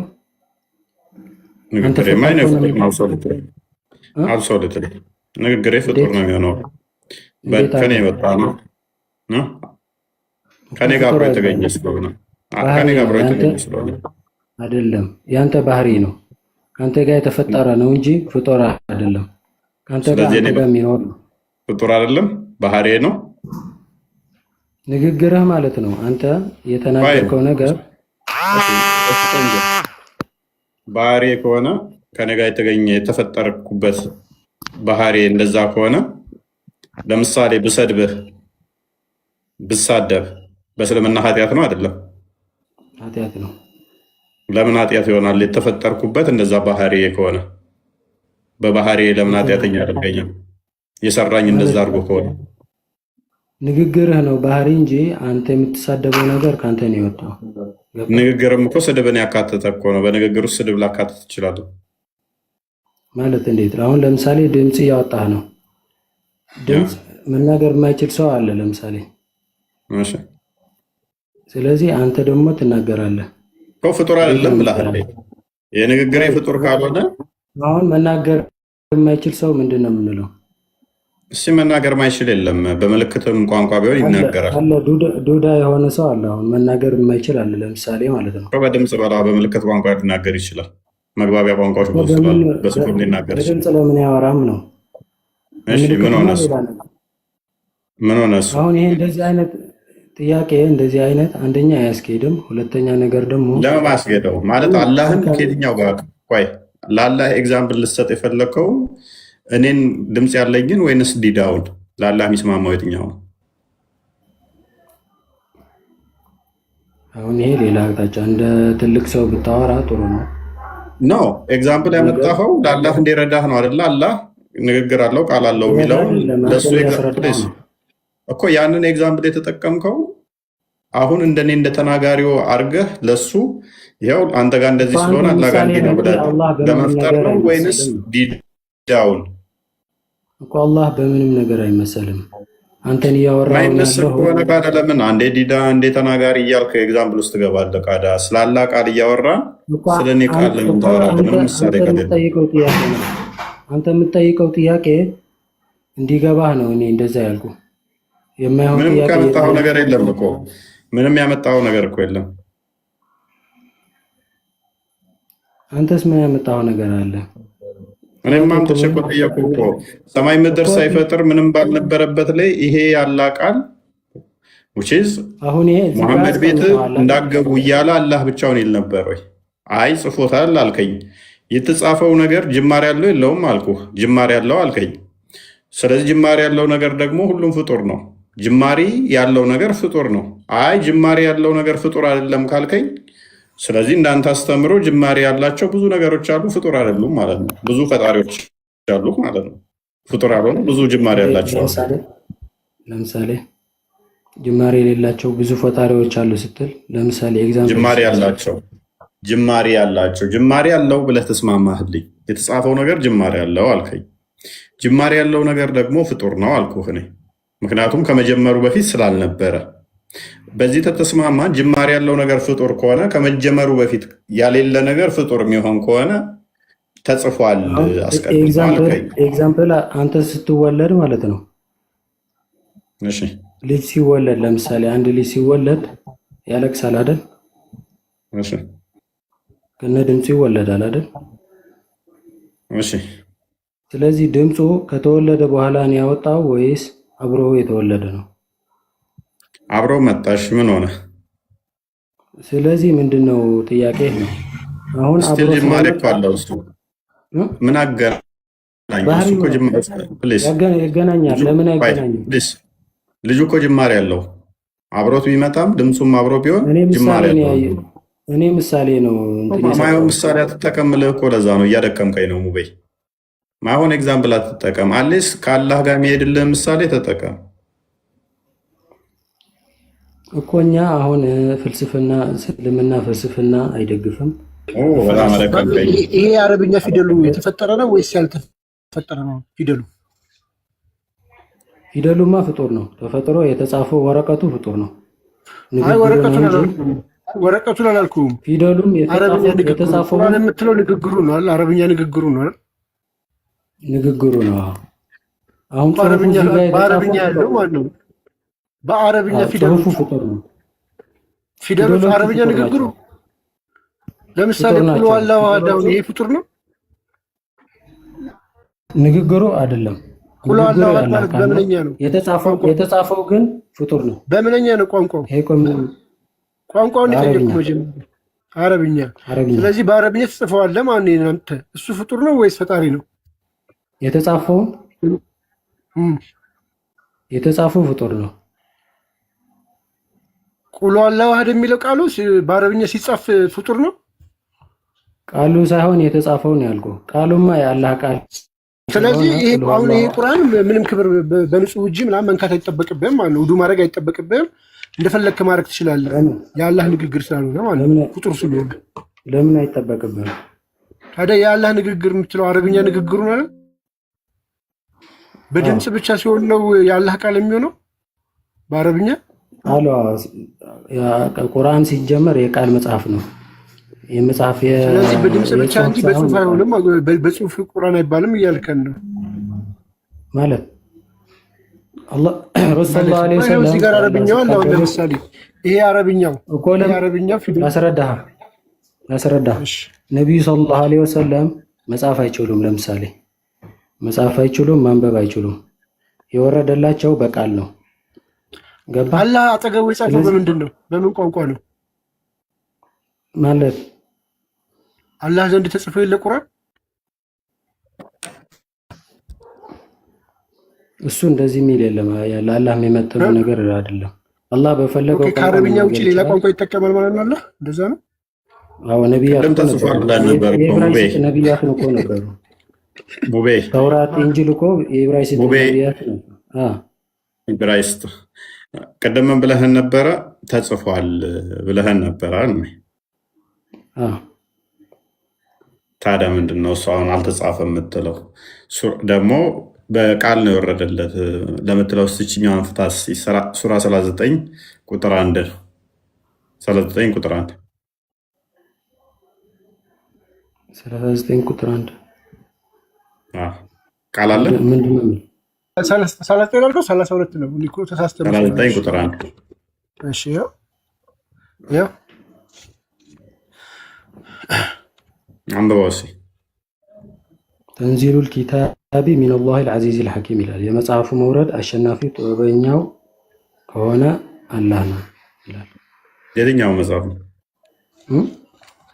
የምን መጽሐፍ ነው? ቁርአን ነው። መጽሐፍ አልወረደም ብለህ ነበር እንደቀደም። የቃል መጽሐፍ ነው ያልኩት እኔ። የቃል መጽሐፍ ታውቃለህ? የቃል መጽሐፍ እና ታዲያ መጽሐፍ መሆኑማ ዓለም እኮ ያውቀዋል። ማንም ሰው እኮ ያውቀዋል። እኛ እኮ በኪታቦች እናምናለን። ይሄኛው ዝንጅብል የሚለው ምንኛ ነው? ዝንጅብል የሚለው ቃል ምንኛ ነው? የምን ቋንቋ ነው? አረብኛ ነው? ያው በእርሷ ዝንጅብል አይደለም መበረጃዋ በዝንጅብል የሆነች ጠጅ ይጠጣሉ ይላል። ዝንጅብል የሚለው አረብኛ ነው ወይስ ምንኛ ቋንቋ ነው? ዘንጀቢላ አረብኛ። ምንኛ ነው ቋንቋ? አረብኛ ነው። አረብኛ አይደለም። ማሽታል ሰሜቲክ ቋንቋዎች ናቸው። ይሄ አማርኛ ቁርአን መግቢያው ላይ እና ሀጂ ሳኒ ሀቢብ በደንብ አስቀምጠውታል። ምንድነው ቅድም ያመጣችሁ ነበረ። ከዛ ዘላችሁ ደግሞ ወደዚህ ገባችሁ። አይ አረብኛን ብቻ እንዳልሆነ እንድታይ ስለፈለኩ ነው። አንድ ጊዜ